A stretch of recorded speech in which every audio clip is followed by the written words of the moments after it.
Yangaq şakılının dərəcədən taşqırı acayip xasiyetini bilib alaylı. Yangaqni çeqib mağzını yegəndə iki bölək mağız arasından çıxıdığan nebiz, kepinəkə oxşaydıgan nərsini yangaqның içidəki şakili deymiz. O, yangaqның içidəki yangaq mağızını ikkiga bölüb turadigan bolğaçqa, onu yana mağız bölgüçü yapraq debmi ataymiz. Köp sandagi kishilar yangaq yegəndə bu dərəcədən taşqırı esil nərsini taşlab etidi. Ondaqda bu mağız bölgüç yapraqның zati qandaq roli bor? O bir xil kuchlik bo'lgan börekni quvvatlantiruvchi bo'lib, suydik qistash, suydik ko'p kelish, bel og'rish qatorliq kasalliklarni davolaydi. Uningdan boshqa yana qonni jonlantirib, qon to'liqlaydi.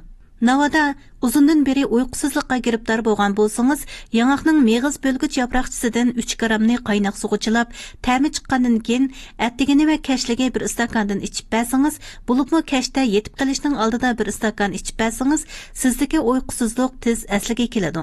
Esingizda bo'lsin, uning uyqusizlikqa bo'lgan rolimi alayda unumlik. Uningdan boshqa yashanganlardagi bel og'rish, bel telib og'rish qatorliqlarga unum beradi. Yaşanğan kişiler yangaqның mağız bölgüç yaproqchisi suyini uzun muddat içib bersa, bel og'rishi tadrijiy saqayib ketadi. Mağız bölgüçü yaproqcha yana qonni jonlantirib, qon to'liqlaydi. Qish kunlari put qo'li to'nglaydigan xonimlar buni sinab baqsa bo'ladi.